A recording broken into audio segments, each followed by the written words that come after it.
Good afternoon students. आज मैं आप लोगों को क्लास एट्थ की मैथ का पहला चैप्टर प्रमेय संख्या पढ़ाने जा रहा हूं। ध्यान से आप लोग इस चैप्टर को पढ़ें। तो यहाँ पर फर्स्ट चैप्टर आपका है प्रमेय संख्याएं, प्रमेय संख्याओं पर योग। इसमें आपको क्या क्या पढ़ना है? परिमेय संख्याओं पर योग, अंतरिम गुणा की संक्रियाएं तथा गुणधर्म, प्रमेय संख्याओं के योग पर गुणा का वितरण नियम, एक तथा जीरो प्रमेय संख्या के रूप में तथा इसकी प्रगुण, प्रमेय संख्या का योगात्मक प्रतिलोम एवं गुणात्मक प्रतिलोम, किसी प्रमेय संख्या में प्रमेय संख्या से भाग, प्रमेय संख्याओं का निरपेक्ष मान, दो प्रमेय संख्याओं के मध्य प्रमेय संख्याएं और प्रमेय संख्या व दशमलव संख्या का परस्पर रूपांतरण। चलिए आगे देखते हैं। यहाँ पर भूमिका में कुछ दिया गया है कि पिछली कक्षा में आपने देखा कि प्रमेय संख्याओं की आवश्यकता क्यों पड़ती है, जिसके परिणाम स्वरूप हमने पूर्णांकों की समुच्चय को विस्तारित करते हुए प्रमेय संख्याओं की अवधारणा को प्राप्त किया। तो हमने प्रमेय संख्या को p बटा q के रूप में परिभाषित किया, जहां p और q पूर्णांक है और q बराबर 0 नहीं है। पहले हम आप लोगों को प्रमेय संख्या के बारे में कुछ जानकारी दे दें कि प्रमेय संख्या क्या होती है। ठीक है, तो यहाँ पर आप लोग देख सकते हैं कि प्रमेय संख्या क्या होती है।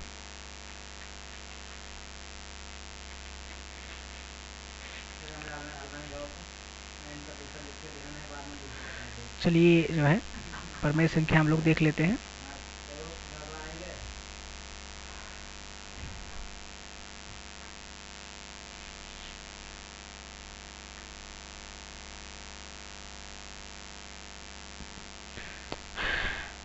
देखिए प्रमेय संख्या वो होती है जिनको हम p बटा q के रूप में लिख पाए। और प्रमेय संख्या होने की तीन शर्त होती है। प्रमेय संख्या होने की तीन शर्त होती है। पहला, वो p बटा q के रूप में हो, पहली शर्त है p बटा q के रूप में हो। दूसरी शर्त है p और q दोनों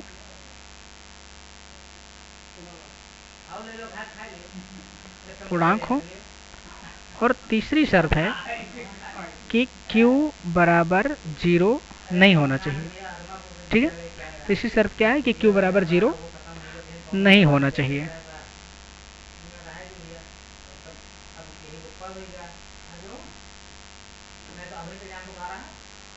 तो ये प्रमेय संख्याएं हो गई।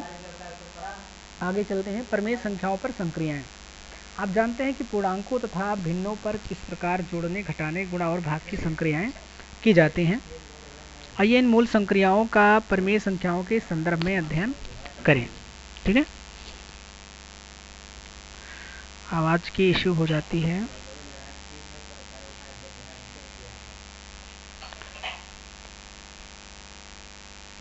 चलिए देखते हैं प्रमेय संख्याओं का योग।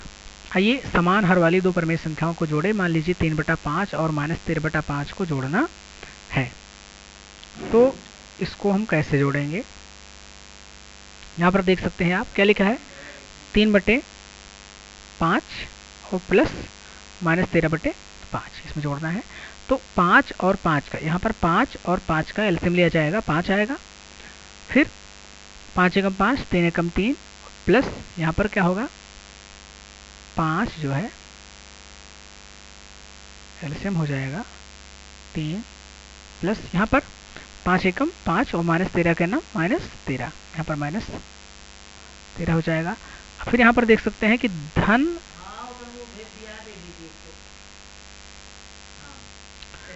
यहाँ पर धन और ऋण का गुणा क्या होता है, ऋण होता है, जो कि यहाँ पर लिखा हुआ है, देख सकते हैं। तो 3 - 13/5, 3 में से 13 घटाएंगे तो क्या आएगा, -10 आएगा। -10/5 बराबर -2/1 बराबर -2। यहाँ पर इसका आंसर कितना आ गया, -2। इन प्रमेय संख्याओं को संख्या रेखा पर निरूपित करने पर यही उत्तर प्राप्त होता है। संख्या रेखा द्वारा हल। अब इस जोड़ को हम संख्या रेखा द्वारा समझेंगे। पिछली कक्षा में आप प्रमेय संख्याओं को संख्या रेखा पर निरूपित करना सीख चुके हैं। क्लास 7th में आप लोगों ने प्रमेय संख्याओं को संख्या रेखा पर निरूपित करना सीखा था। पढ़ाया गया था आपको क्लास में, यहाँ संख्या रेखा पर एक बिंदु से दूसरे बिंदु तक 1/5 का विस्थापन है। 1/5 का विस्थापन क्यों लिया गया? क्योंकि यहाँ पर आप देखिए जो आप जोड़ रहे हैं उसमें क्या लिखा है, 3/5 और -13/5, तो हर में कितना है, 5 है। तो इस वजह से यहाँ पर 1/5 का विस्थापन लिया जा रहा है। तो -13/5 बराबर 13 विस्थापन ऋणात्मक दिशा में, ये आपका इसमें संख्या रेखा पर लिखा हुआ। सबसे पहले आपको करना क्या है, यहाँ पर आप देख सकते हैं, यहाँ पर बीच में 0 लिखा हुआ है। संख्या रेखा पर देखिए, यहाँ पर जो संख्या रेखा आपको दिख रही होगी, संख्या रेखा यहाँ पर, ये आपको संख्या रेखा दिख रही है ना, ये वाली, ये संख्या रेखा दिख रही, तो इसमें बीच में 0 है, फिर 1/5, फिर 2/5, फिर 3/5, फिर 4/5, फिर 5/5, ऐसे इधर -1/5, -2/5, -3/5, -4/5, -5/5, -6/5, इस तरीके से संख्याएं लिखी हुई हैं। 1/5 का विस्थापन लिया गया है।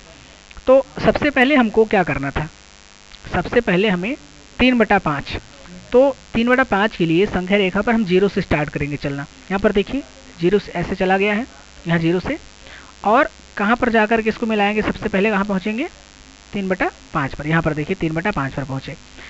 अब 3/5 में क्या जोड़ना था, -13, यहाँ पर देखिए 3/5 में क्या जोड़ना था, -13/5। अब हम क्या करेंगे, विपरीत दिशा में, चूंकि माइनस लगा हुआ है ना, तो माइनस लगने के कारण हम विपरीत दिशा में 13 विस्थापन चलेंगे। कितना विस्थापन चलेंगे, 13 विस्थापन। यहाँ पर देखिए क्या लिखा है, -13/5 बराबर 13 विस्थापन ऋणात्मक दिशा में। तो यहाँ से हम 13 खाना चलेंगे। देखिए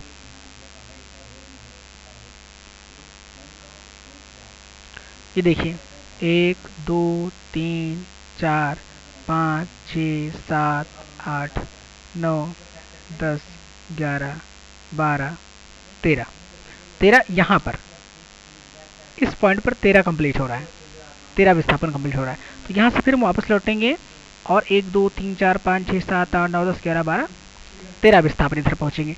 तो यहाँ पर देखिए, यहाँ पर ये चीज़ क्या है, ये -10/5 है। तो हमने जब जोड़ा था यहाँ पर तो कितना आया था, यहाँ पर देखिए -10/5 आया था, ठीक है, -10/5 आया था। और यहाँ पर भी संख्या रेखा की सहायता से -10/5 आ रहा है। तो यहाँ पर देखिए -10/5 लिखा हुआ है, 10 विस्थापन ऋणात्मक दिशा में बराबर -10/5। अब यहाँ पर जो हमको प्राप्त हुआ है ये -10/5, इसको हम क्या लिख सकते हैं कि 10 विस्थापन किस दिशा में, ऋणात्मक दिशा में, इस विपरीत दिशा में, इस दिशा में, ऋणात्मक दिशा में। अब यहाँ पर देखिए, इसलिए 3/5 प्लस -13/5 बराबर संख्या रेखा पर 0 से 3 विस्थापन, और फिर वहां से कह रहा है 0 से 3 विस्थापन, 0 से यहाँ 0 से 3 विस्थापन, और फिर वहां से ऋणात्मक दिशा में, ऋणात्मक दिशा का मतलब इस दिशा में 13 विस्थापन। तो यहाँ से 13 विस्थापन, यहाँ पर देखिए 1 2 3 4 5 6 7 8 9 10 11 12 13 विस्थापन। तो संख्या रेखा पर 0 से ऋणात्मक दिशा में 10 विस्थापन। तो इससे हमको क्या प्राप्त हुआ, -10/5, -10/5 बराबर -2/1। इसको अगर हम सॉल्व करेंगे तो यहाँ पर 5 एकम 5, 5 दूनी 10, आगे क्या लगा था, माइनस लगा था, तो यहाँ पर हमको क्या प्राप्त होगा, -2/1। ये इसका सरलतम रूप है, बराबर -2। तो स्पष्टतः संख्या रेखा से भी हमें वही उत्तर प्राप्त हुआ जो हमको पहले साधारण तरीके से जोड़ने पर प्राप्त हुआ था। अब आगे देखते हैं आगे क्या लिखा हुआ। आगे फिर एक जो है आप लोगों के लिए उदाहरण दिया गया है, 4/7 प्लस 8/7 का मान ज्ञात कीजिए, ठीक है। तो 4/7 और प्लस 8/7 आपको जोड़ना है, पहले साधारण तरीके से, उसके बाद में संख्या रेखा के तरीके से। ये आपका होमवर्क है, इसको आप लोग हल करके भेजेंगे। और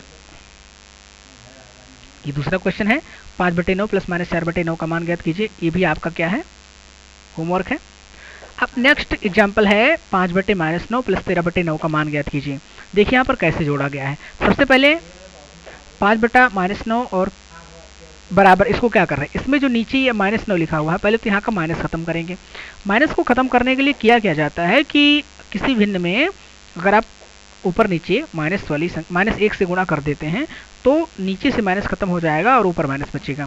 क्यों? क्योंकि ऋण ऋण का गुणा क्या होता है, यहाँ पर ऋण ऋण का गुणा धन और धन धन का गुणा धन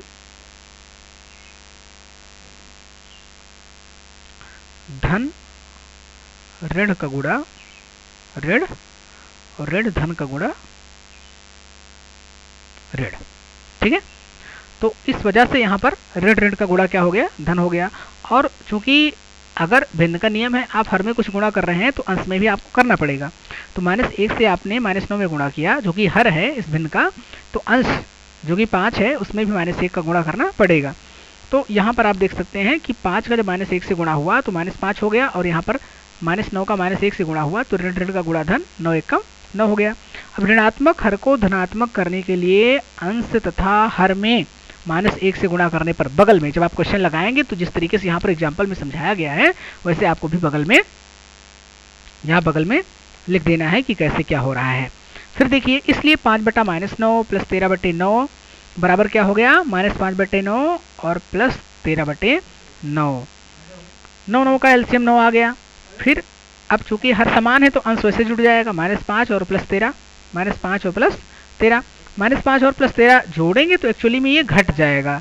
घटने के बाद में 13 में से 5 घटेगा तो 8 बचेगा। घट क्यों रहा है? क्योंकि धन चिन्ह समान होने पर जुड़ते हैं और असमान होने पर घटते हैं, और चिन्ह अधिक का लगता है। 13 और 5 में से ज़्यादा कौन है? 13 ज़्यादा है, तो 13 का चिन्ह क्या है? प्लस है, इसलिए यहाँ पर क्या लग गया, प्लस। प्लस लिखा नहीं है पर प्लस माना जाएगा। तो 8/9 इसका आंसर आया। इसका आंसर कितना आया? 8/9। ये इसका आंसर हो गया। चलिए, अब यहाँ पर क्या है, प्रयास कीजिए, निम्नांकित को सरल कीजिए। अब ये क्वेश्चन आप लोगों को लगाना है, ये क्वेश्चन आपको होमवर्क में लगाना है। दोनों विधियों से उत्तर ज्ञात कीजिए और जांच कीजिए कि क्या दोनों उत्तर समान है। तो आप लगाएंगे, मैं आपको बता दे रहा हूँ कि दोनों विधि से आप ज्ञात करेंगे, उत्तर इसका समान ही आएगा। पर ज्ञात करके यहाँ पर आप व्हाट्सएप ग्रुप पर भेजिए और इसको दिखाइए कि हाँ सही है कि नहीं। इस प्रकार हम देखते हैं कि समान हर वाली परमेय संख्याओं का योगफल क्या होगा, परमेय संख्याओं के अंशों का योगफल, परमेय संख्याओं के अंशों का योगफल और बटे समान हर। यहाँ पर देखिए क्या लिखा है,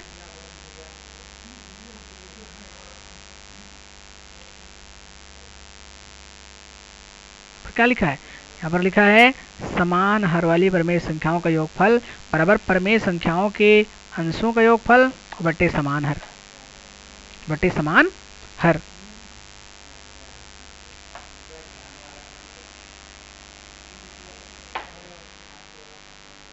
हाँ, तो जो है हम पढ़ा रहे थे, दो परमेय संख्याओं p/q तथा r/q का योगफल क्या होता है।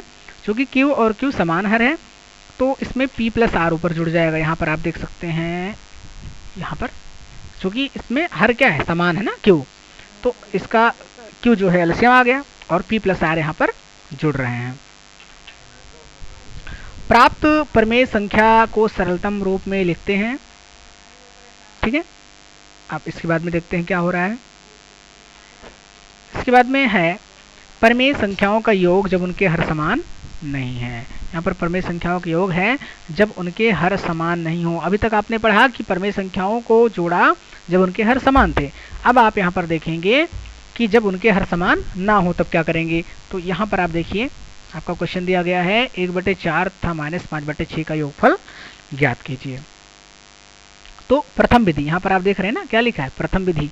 प्रथम विधि में संख्या रेखा द्वारा, प्रथम विधि में संख्या रेखा द्वारा सबसे पहले 1/4 प्लस -5/6 को जोड़ा जा रहा है। तो 4 और 6 का एलसीएम लिया जाएगा। तो 4 और 6 का एलसीएम लेंगे तो क्या होगा, 12 आएगा। 4 और 6 का एलसीएम कितना आएगा, 12 आएगा। ये देखिए 4 और 6, 2 दूनी 4, 2 3 6, 2 एकम 2, 3 एकम 3, तो 2 दूनी 4 3 12, 12 इसका एलसीएम आ गया।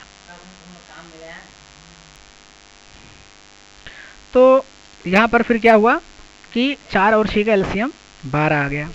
4 और 6 का एलसीएम कितना आ गया? यहाँ पर 4 और 6 का एलसीएम आप देख सकते हैं 12 आ गया है।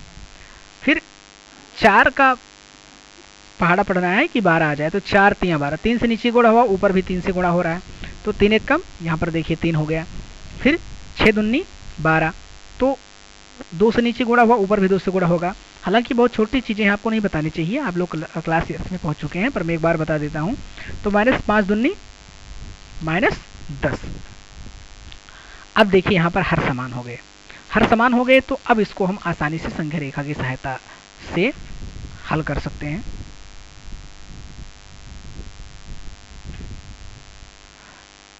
चलिए, तो यहाँ पर देखिए क्या किया गया। पहले एक जो है रेखा खींच ली गई, जिस पर क्या लिख दिया गया? 0 से 1/12, 2/12, 3/12। 3/12 क्यों लिखा गया? क्योंकि ऊपर जब आपने जोड़ा, यहाँ पर देखिए जोड़ा, तो यहाँ पर क्या आया? यहाँ पर 3/12 था और उसमें -10/12 को जोड़ना है, तो हमको 3/12 तक ही जरूरत है, और इधर ऋणात्मक संख्याओं में -10 तक जरूरत है, तो उसको लिख लिया गया। अब देखिए यहाँ पर क्या लिखा है? लिखा है यहाँ संख्या रेखा पर एक बिंदु से दूसरे बिंदु तक 1/12 का विस्थापन है। यहाँ पर नीचे देखिए हर में क्या लिखा है? 12 लिखा है, तो यहाँ संख्या रेखा पर एक बिंदु से दूसरे बिंदु तक 1/12 का विस्थापन है। 1/12 का विस्थापन, 1/12 का विस्थापन, 1/12 का विस्थापन, तो 1/12, 2/12, 3/12 इधर लिख लिया गया। ऋणात्मक संख्याओं में यहाँ पर देखिए, ऋणात्मक संख्याओं में -1/12, -2/12, -3/12, -4/12, -5/12, -6/12, -7, ऐसे -9/12 तक। और हमको ज़रूरत कहाँ तक थी? -10/12 तक। तो -10/12 तक ज़रूरत नहीं थी, क्योंकि -10/12 में जब 3/12 जोड़ा जाएगा तो कितना आएगा? 9, -9/12 आएगा। ये देखिए -9/12, तो यहाँ पर -9/12 तक लिखा हुआ है एग्जाम्पल। हालांकि आप चाहें तो इसको और बढ़ा करके -10/12, -11/12, और आप थोड़ा बहुत जितना चाहें आप लिख सकते हैं।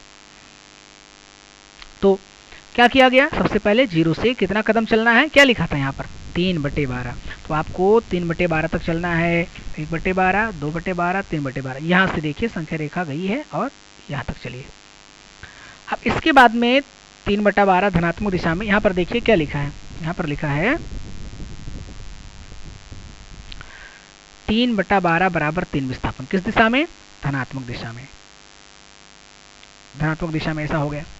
अब -10/12, यहाँ पर देखिए फिर क्या जोड़ना है उसमें? -10/12, इसका मतलब हो गया कि -10/12 बराबर 10 विस्थापन ऋणात्मक दिशा में। 10 विस्थापन ऋणात्मक दिशा में, तो यहाँ से 10 विस्थापन हम करेंगे, तो 1 2 3 4 5 6 7 8 9 10, यानी कहाँ पहुँचेंगे? -7/12 तक। यहाँ पर -7/12 तक पहुँचेंगे। यहाँ से देखिए ऐसे चलेंगे, 1 2 3 4 5 6 7 8 9 10, यहाँ पर पहुँच गए। अब इतना काम हो गया। अब टोटल हम नीचे से देख लेंगे कि फाइनल हमारे पास कितना बचा। तो 0 से चलेंगे, -1/12, फिर -2/12, फिर -3/12, -4/12, -5/12, -6/12, -7/12। तो इस प्रकार से हमारे पास कितना आंसर मिला हमको? -7/12। यहाँ पर आप देख सकते हैं 7 विस्थापन ऋणात्मक दिशा में, -7/12। अतः 1/4 प्लस -5/6 बराबर संख्या रेखा पर 0 से 3 धनात्मक दिशा में विस्थापन, और फिर वहां से ऋणात्मक दिशा में 10 विस्थापन। संख्या रेखा पर 0 से 3 धनात्मक दिशा में विस्थापन, और फिर वहां से ऋणात्मक दिशा में 10 विस्थापन। सॉरी, संख्या रेखा पर 0 से 7 विस्थापन ऋणात्मक दिशा में। यहाँ पर फाइनल आपको आंसर मिल रहा है -7/12। अब द्वितीय विधि यहाँ पर बताई गई है। चलिए, अब आप लोगों को एक क्वेश्चन हम जो है कॉपी में सॉल्व करके दिखा देते हैं। द्वितीय विधि, यहाँ पर द्वितीय विधि बताई गई है समान हर बनाकर। यहाँ पर आप देख सकते हैं, यहाँ पर क्या लिखा है? समान हर बनाकर। समान हर कैसे बनाते हैं यहाँ पर हम कॉपी में देखेंगे।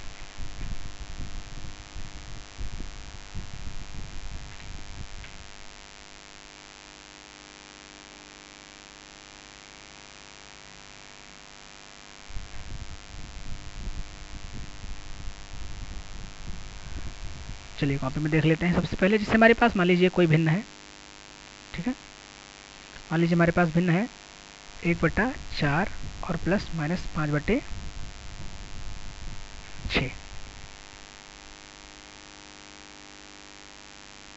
तो सबसे पहले यहाँ पर 4 और 6 का क्या लिया जाएगा, एलसीएम लिया जाएगा।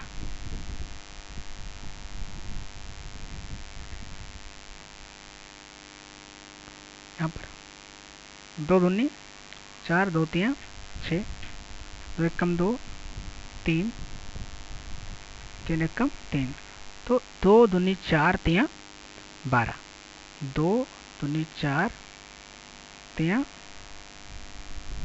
12। हमको यहाँ पर हमारा एलसीएम कितना आ गया, 12 आ गया। तो यहाँ पर 4 और 6 का एलसीएम कितना हो जाएगा, 12 हो जाएगा। फिर 4 का पहाड़ा पढ़ेंगे कि 12 आ जाए, तो 4 तियां 12, तो 3 से ऊपर भी गुणा करना पड़ेगा। 3 एक कम कितना हो जाएगा, 3, प्लस 6 का पहाड़ा पढ़िए कि कितना हो जाए, 12 हो जाए, तो 6 दूनी 12, ऊपर 5 में भी 2 से गुणा करना पड़ेगा, तो 5 दूनी 10, लेकिन धन ऋण का गुणा ऋण 10। अब 3 और 10 को जोड़ेंगे, तो सबसे पहले 3, फिर धन ऋण का गुणा ऋण 10/12 बराबर 3 और 10। एक्चुअली में जोड़ने पर क्या होगा, घट जाएगा, 10 में से 3 घटेगा, 7 बचेगा, लेकिन चिन्ह किसका लगेगा, अधिक का, माइनस का, -7/12, तो -7/12 आ गया। यहाँ पर आप लोगों ने देखा होगा कितना आ गया, -7/12 आ गया।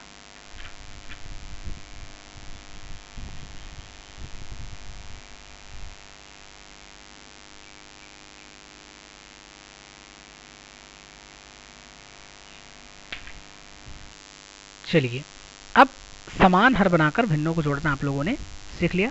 आगे चलते हैं। आगे क्या लिखा है कि 2/15 प्लस इन ब्रैकेट प्लस 9/-10 का मान ज्ञात कीजिए।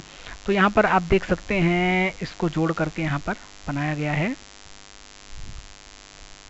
2/15 प्लस 9/-10, इसको यहाँ पर जोड़ा गया है। फिर इस तरीके से जोड़ना मैंने आपको सिखाया, कैसे क्या जोड़ा जाएगा। तो यहाँ पर जोड़ने के बाद में कितना प्राप्त हुआ, आपको प्राप्त हुआ -23/30। अगर नहीं समझ में आया होगा तो आप घर पे प्रैक्टिस करेंगे, 2 बार समझ में आ जाएगा। और वैसे भी मैंने समझा दिया है कैसे क्या करना है, इतनी सारी बातें हुई। अब यहाँ पर देखिए क्या लिखा है,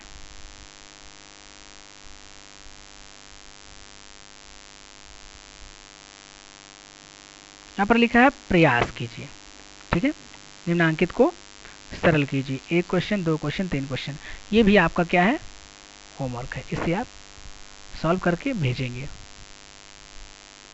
चलिए, अब नीचे क्या लिखा, हम असमान हरों वाली 2 परमेय संख्याओं को भिन्नों की तरह जोड़ते हैं। पहले इनके हरों का लासा ज्ञात करते हैं, फिर हम ऐसी समतुल्य परमेय संख्याएं ज्ञात कर लेते हैं जिनके हर प्राप्त लासा हों तथा दोनों परमेय संख्याओं के अंश को जोड़कर उत्तर प्राप्त करते हैं। इस प्रकार हम देखते हैं कि यदि a/b, क्या देखते हैं, यदि a/b,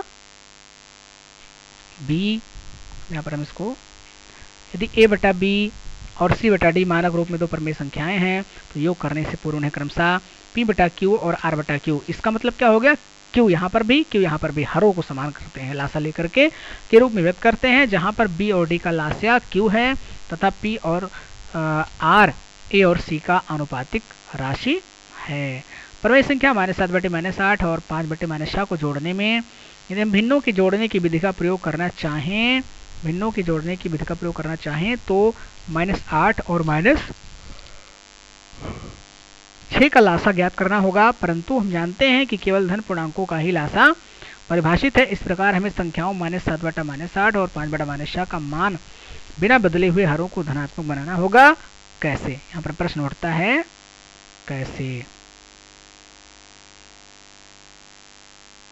तो वही काम मैंने बताया था ना, 1 से अगर आपको हर को धनात्मक बनाना है तो अंश को भी और हर दोनों को -1 से क्या करोगे, गुणा कर दोगे। तो क्या प्राप्त हुआ, -7 का -1 से गुणा हुआ, ऋण का गुणा धन 7 एकन्नम 7 और ऋण का गुणा धन 8 एकन्नम 8, यानी कि 7/8 आपको प्राप्त हो गया। उसी प्रकार से 5/-6 में पहले -1 से गुणा हुआ, तो ऋण का गुणा धन 6 एकम 6, 5 एकम 5, धन ऋण का गुणा ऋण यहाँ पर प्राप्त हुआ। अब उदाहरण 2 के समान हल प्राप्त कर सकते हैं। इस प्रकार हम देखते हैं कि यदि प्रमेय संख्या का हर ऋणात्मक है तो अंश को तथा हर को -1 से गुणा करके, यहाँ पर देखिए क्या लिखा है, यदि प्रमेय संख्या का हर ऋणात्मक है तो अंश तथा हर को -1 से गुणा करके हर को धनात्मक बना लिया जाता है। अर्थात p बटा माइनस क्यू माइनस p बटा माइनस क्यू दो ऋणात्मक हर वाली प्रमेय संख्याएं हो तो p बटा माइनस क्यू बराबर -p बटा क्यू तथा -p बटा माइनस क्यू बराबर p बटा क्यू हो जाता है। अब प्रयास कीजिए में ये क्वेश्चन आप लोगों को घर से लगाना है। अगर प्रॉब्लम होती है, नहीं लगता है, तो आप उसको भेज सकते हैं। तो अभ्यास 1A आपको सॉल्व करना है। वही काम सरल कीजिए, इसको भी सरल करना है, जोड़ना है पहले, है ना। तो इसको पहले साधारण तरीके से जैसे आप भिन्न जोड़ते हैं वैसे जोड़ना है। दूसरा क्वेश्चन है संख्या रेखा की सहायता से सरल कीजिए। तो इसको आपको क्या करना है, एग्जाम्पल में मैंने समझाया आपको ना, इसको संख्या रेखा की सहायता से सरल करना है। पहले भिन्न की तरह जोड़िए, उसके बाद में जो आंसर आए उससे आप अनुमान लगा सकते हैं, फिर आप संख्या रेखा की सहायता से इसको जोड़ सकते हैं। तो यहाँ पर क्या है, हर का लासा लेकर सरल कीजिए। तो 5/12 प्लस -7/16 पहला क्वेश्चन है। दूसरा क्वेश्चन है -3/-11 प्लस -4/33। तो हर का लासा लेकर वही काम, जो प्रोसेस इसमें और इसमें करना है वही चीज इसमें भी करना है। इसमें भी आपको हर का लासा लेना पड़ेगा। यहाँ पर मान लो हर का लासा नहीं लेना क्योंकि यहाँ पर हर क्या है, समान है, पर इसमें और इसमें हर का लासा लेना पड़ेगा। तो इसको आप सॉल्व कर सकते हैं, लासा लेकर सरल कीजिए। इसको आपने सॉल्व कर लिया। फिर एक क्वेश्चन दिया गया है, मान ज्ञात कीजिए। क्या क्वेश्चन दिया गया है, मान ज्ञात कीजिए। तो यहाँ पर मैं आपको हिंट दे देता हूँ। जैसे यहाँ पर लिखा 2 प्लस इन ब्रैकेट स्टार्ट -11/9। इसको करना क्या है, यहाँ पर देखिए, इसको यहाँ पर देखिए, तो जो आपका 2 लिखा था, यहाँ पर देखिए आपका 2 लिखा था ना, यहाँ पर 2 लिखा था। एक सेकंड,